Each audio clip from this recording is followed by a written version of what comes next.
Wonder Woman 75th Anniversary Special, Issue 1, by lots of people, is all I'm going to Yeah, say. all the people. Yeah, lots and lots of people. Uh, I don't know if we'll talk about everything that's in this, because Oh, there's so much. there's a lot of small things. There's some stories that are like 2 pages Yeah, long. There's some stories that are yeah. a bit longer. There's pin-ups. There's a a fake in continuity Lois Lane interview article with Wonder Woman in the middle, written That by Rucka. I love the intention of it, but it took up a good chunk, and it took me like to shift from reading comic books to reading prose. I have to make a switch in my brain. So, yeah, having that just right in the middle, I'd rather had they put it in the end, you know. Yeah, So, I'm not gonna lie, I didn't read all of it because yeah, I'm reading a comic book and then I get to a page, it's nothing but prose. I'm like, uh, my yeah, I get brain, that my brain's not in the right pace for this. You know? exactly. And it took me a little while to read just because my brain would be drifting off about the comic stuff I just read.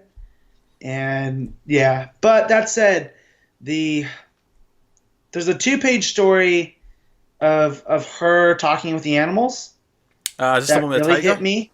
Yeah. Yeah, tiger one's good. I like that. That was a good Oh, simple little story.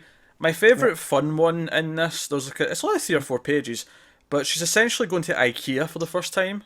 Yes, and that was the one by Hope Larson, who's writing Batgirl, Birds of Yes. Prey. Yeah. Okay, No. Batgirl, she's Batgirl. Okay, not Birds of Prey. because gotcha.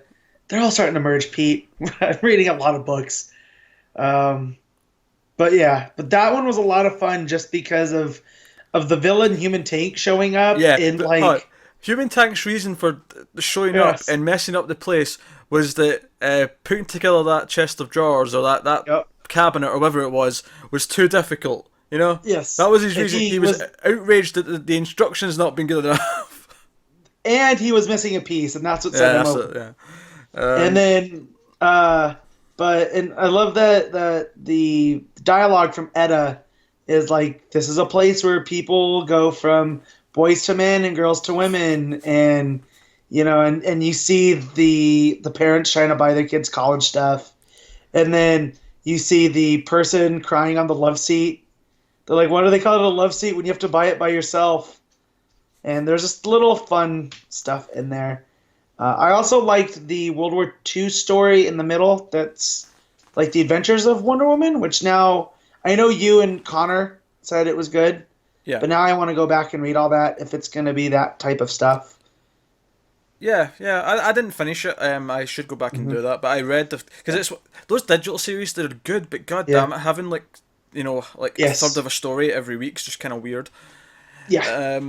But no, that was a fun one. I enjoyed the first one as well, where Wonder Woman takes on Nazis at the start. I just, and I don't want to be a continuity wonk, but if she had just come out for the first time, like, is this a out of continuity story Oh, of Wonder Woman? most of them are out of continuity. Okay.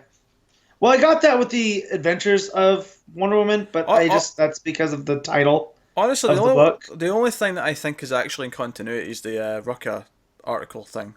But then there was that one by Simone that was with Superman against where she fights Titano. I Yeah, think that was set in continuity. was it? I think so because she had said that, he's not my boyfriend anymore. No, And it the shouldn't girl's say like, well, what anymore. are you? Shouldn't say anymore. Oh, okay. She says he's not her boyfriend. Huh. So I mean that one. I See, mean, there's nothing about it that says that yeah. it can be in continuity, but Yeah, I that took makes more sense. I took all of these as not in continuity to the point when it got to the Rucka one, I was like, oh, this one's in continuity. Okay, like that struck me as weird. Whereas because the rest of them were so, Yeah, like some of them were like set in the 40s, some of them were set with completely different art styles and a completely different type of yeah, mascara. The that's true too. Um, the other one I want to mention too was basically a two-page poem by Marguerite Bennett, and I've been very, what's the word I'm looking for, harsh on Bennett's work. But if you can write stuff like that and the way it worked with the art, I was really surprised. this I like actually it. technically that one may have been in continuity because that was essentially uh about longing to go back to Themyscira. So Yeah. I can see an argument for that one. That one seems to fit with But see, and that's where I was getting. So like the Adventures of Wonder Woman one, I knew that's not continuity because it's revolving around that title that's out of continuity, right? So then I just kind of figured the rest of them were somehow in continuity, but not like. Oh, the first one is definitely not. The first one's in the 40s Yeah. as well. Yeah. So Um, that's where I was. That's where the confusion comes from. So, Obviously, but it was still good. obviously there's some of them that could be, but I don't think they necessarily are. I think it's just, this is a Wonder Woman story that's kind of on its own, and I think one of the big signs was how different the costume was in a lot of them. It was kind of clear that Yeah. this is representing a different era. This is representing the 70s. This is representing, so on and so forth. There's a Giganta story in there that was okay. The art was a bit wonky in that one though. Yeah. Big time. Yeah, I'm She had shoulders like a linebacker, and I get that Wonder Woman's supposed to be big, but she looked like Terry Tate, office linebacker. I think that's been too kind. She looked deformed to me, if I'm honest. Yeah. So Body shape was doing something weird that I just wasn't understanding. Simone's story at the end was quite good actually. That was a nice little uplifting thing with what was the little girl's name? The with the flower power. Yeah, I can't remember. There's so much comics, but she'd called her like Flower Princess at one point, and I liked how she made her touch the rope the lasso, and the girl's like, "Is it gonna burn?" She's like, "It might." And again, it shows Wonder Woman's compassion for life, and that she is such a warrior, but at the same time, she does care about all living things, good or bad. Yeah. And I think that's important. The girl's name was Star Blossom, by the way. There you go, Star Blossom. Yeah. God, Simone, get back to this. I think Simone will have a book next year. I think she's I hope so. She's doing that Vertigo book right now. Yeah. Which one? Clean Room? That's Vertigo, right? Okay. I think so, yeah. I didn't realize that was her. Yeah. Oh, well. I think that's... I'm sure it's Clean Room she's doing. But I'm sure she'll end up with a book. Even if Star Blossom gets a book, I'd be down for some Gail Simone Star Blossom. But yeah, so I just get Gail Simone back to the greater DC continuity, because that's like Secret Six is one of my favorite things, and it was in DC continuity, but not with characters people really cared about. She made us care about them, so let her do that again, just not with Secret Six, because lightning's not going to strike twice. So yeah. So that's anyways, good read. It was a long read. We're recording a little bit later than normal because of that. If we're going to sum up my thoughts on the whole thing, like if it's worth it, if it was worth the $8 price tag, I don't know. Like it's such a sort of cobbled together mix of things that don't really connect. And does it need to connect? I'm not sure. I don't know. I think for an anniversary special, I almost feel like I'd rather have something like one main big story. That maybe you have interludes where you do these little 2-page things, but have one big main story that sort of clearly is like the spirit of the character. Yeah, I'm trying to think of I'm trying to think of an example. I don't know, take the Killing Joke, right? I'm not saying this is the spirit of Batman necessarily, but just take the Killing Joke as a story. It's 90 pages. Yeah. Imagine if you're going to do a 75th anniversary special for Batman, you could do something of that length, like the Killing Joke, but interspersed with some of these little 2-page and the pin-ups that are throughout. Some of them are really nice, by the way. Yeah, most of them were really nice. Whereas this felt a bit more, I don't know, mishmash. Well, yeah, and it was 80 pages, right? But 6 of those are prose by Rucka. Yeah. So $8. It's a little steep price, but again, this is not something that comes out every month.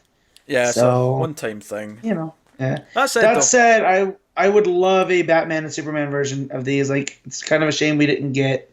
We got Detective 27 that was kind of like this, but not quite. Right? Yeah. No, I remember. The one that. Yeah. Well, there's 2 of them actually, because there was 27, but there was also. They say the I want to say the 900. Yeah, it was No. 900. Yeah, issue. I think it was issue Yeah. 19 was the 900th issue. Yeah. So they also did a similar thing where it had extra stories and it Yeah. had all this stuff, and yeah, it was fine. But like, Yeah. it was a really weird thing because they tried to tie in the whole the number 900, despite the fact the issue itself was not called issue 900. Yeah. Of course. But yeah, whatever. But So anyways, mixed bag. I don't think it's necessary though. Like if you didn't want no. if you don't want to add it because you either don't want to spend the money or if you're worried that you're missing out on actual plot details for the main book, you're not. You're really not. No. There's a couple of nice That short said, things, but yeah, that said, the Tiger story, it's done mostly in art and not hardly any dialogue. That one hit me probably the hardest out of all of them. And so for that, I'm glad that I read this. But like Pete said, anything to do with the main story, like there's a little bit of some seeds in that Rucka interview that he had written from Lois to Wonder Woman. And there's some fun stuff in there, but I don't think it's necessary. I think it's also one of these weird things. Like, where will this go? Like, when everything's in trade, like maybe that interview from Rucka might be an Yeah. extra at the back of a trade, but what about the rest of Yeah. it? Like, where does it go? Like, it's kind of one of these weird situations where I Yep. don't know where some of this stuff, which is pretty fun or good, can end up. So I don't know. Maybe they could put like one, like just take each one and have each one be an extra at the end of one trade of Wonder Woman for the next. Yes, Like, that's what I was gonna say. They did that when I first started getting into comics, like with the Teen Titan trades. They would throw in like famous Teen Titan stories, like in the second Teen Titans trade, it surrounded Beast Boy and the villain Zookeeper. So we got the 3-issue like Beast Boy miniseries thrown in at the back, you know. So yeah, I could see them doing something like that, and I would not mind at all. yeah.